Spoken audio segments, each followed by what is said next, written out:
Hi, this is Azim Jamal. We've been speaking about the corporate Sufi alphabet. Today we'll be talking about the letter M, which for corporate Sufi is for meditation.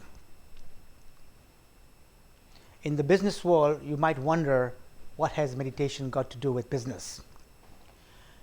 Many CEOs across the world now spend some time meditating, whether it's 10 minutes, 20 minutes, half hour.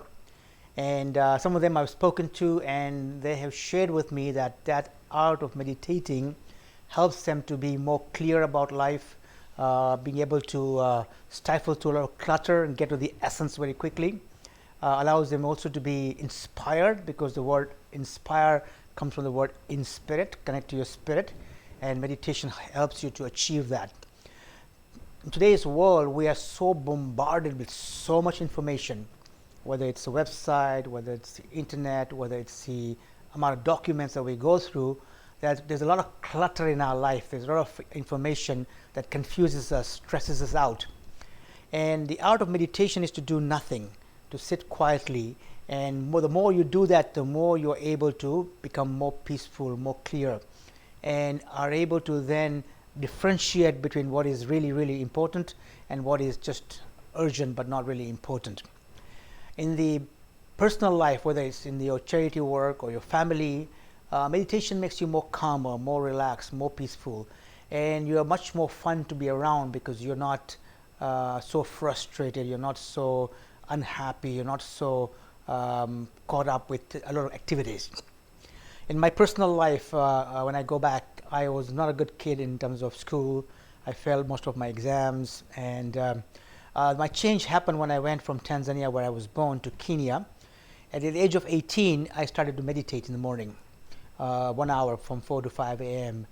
And when I look back in my life, since I started doing that, my life had a significant shift to the positive side. I got the best result in the history of the college in ACCA in England. I did my Chartered Financial Planning degree. I did my CGA degree in Canada, and my success started to happen.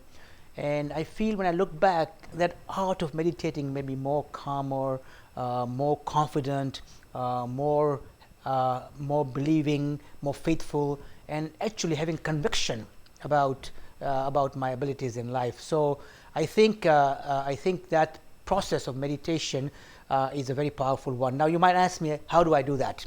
Some people complain that I sit down for meditation, but lots and lots of thoughts come to me and I get really confused. So how do I get rid of all these thoughts?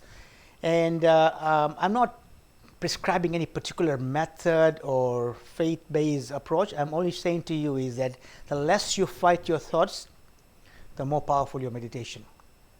Imagine a feather in the river. What does the feather do in the river? It floats. So you float, let thoughts come, let thoughts go, let thoughts come. That's meditation. If you cling to a thought, that's thinking. So don't cling to a thought, let thoughts come and go. And you might find that the space between each thought is where the power lies. And you only need a small split second where you connect.